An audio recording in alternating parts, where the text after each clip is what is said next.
All right, Wolf, we've been talking about Kyler Murray a lot this season, as you would expect. He's the quarterback of the team.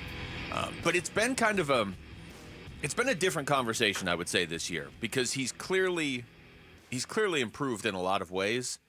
And yet in some of these games, like they just beat Chicago last week. He really didn't do that much statistically. If you weren't watching the game, it's not, and even if you were watching the game, I don't think any of us looked at that and were like, well, they won because of Kyler on Sunday, And there's been times this season where they've lost, and it's been tough to look and say they lost because of Kyler. Usually the quarterback gets all the credit and all the blame, and it kind of hasn't been that way, at least for me, with this team this season. But he's playing better football. And Dan Orlovsky, who we've had on the show a couple times to talk about this, was on ESPN yesterday, and this is what he had to say about Kyler through the first half of the season. I think there's three things that are allowing him to play to that style, and I expect that to continue to be the case. Number one, he doesn't panic.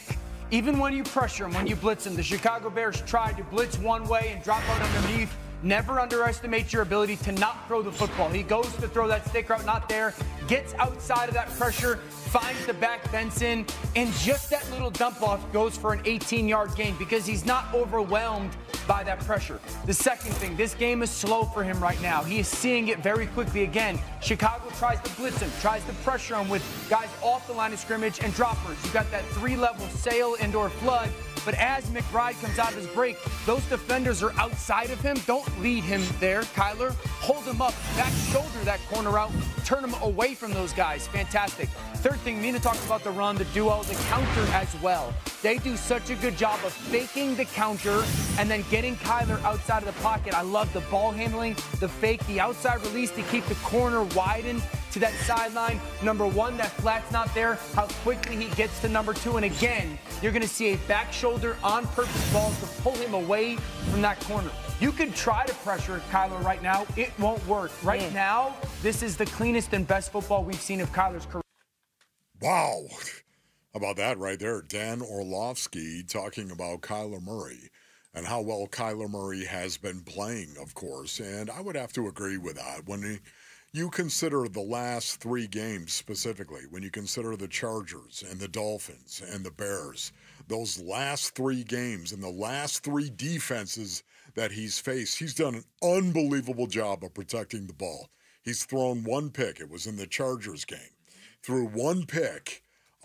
Did not throw a pick against the Dolphins. Did not throw a pick against the Bears. And those two teams have the best secondaries, the best pass defense that I have seen so far on tape. Those two teams right there. And yet he did not turn the ball over.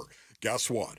Here comes the New York Jets and their pass defense as well. Number two and number three, passing yards per game, passing yards per play.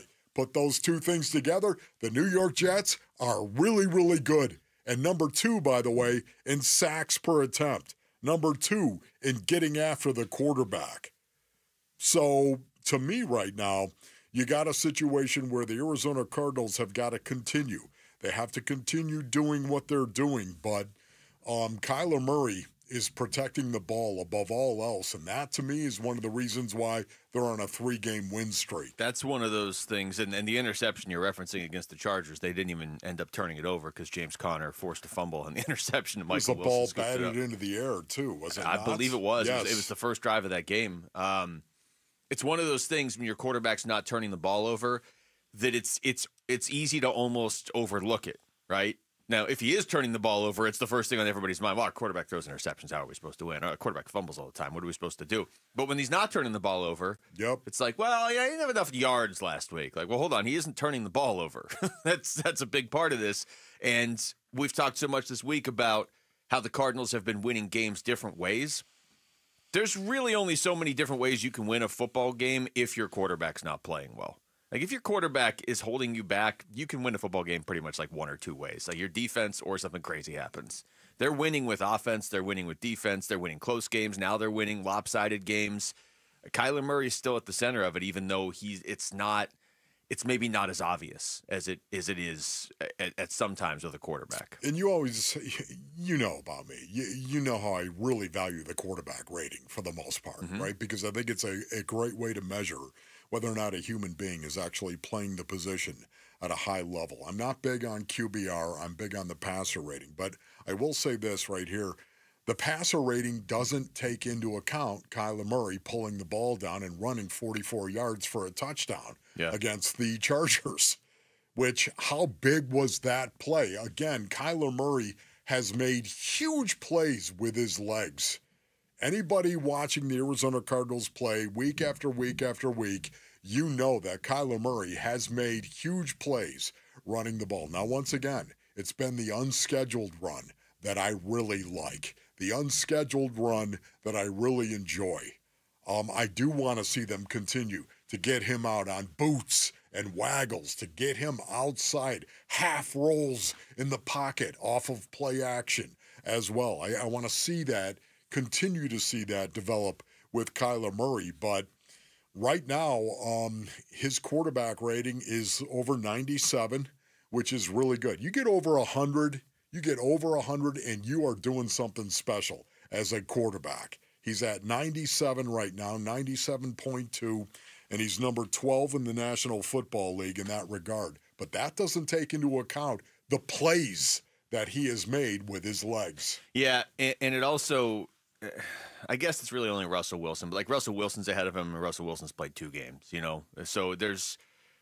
Yeah, the quarterback rating, you're right. It tells a lot. It doesn't tell the whole story because I'm trying to see who in front of him is a threat to run the way he is. And it's Jaden Daniels, as you would expect, and Lamar. And by the way, Lamar. 24 touchdowns and 2 interceptions now. Like, we'll get to that game from last night, but dude, come on. Like, unbelievable. Let the rest of the league catch up for a little bit, right? I am such a huge Lamar Jackson fan. I always have been. And to see what he did last night, we're going to get into this, but to see what he did last night, that has always been the knock against him. Mm-hmm. And yet he just rolled. He did. Derrick Henry has opened up everything for that team. Thanks for watching Wolf and Luke. Tap to see more and click the button in the middle to subscribe to Arizona Sports.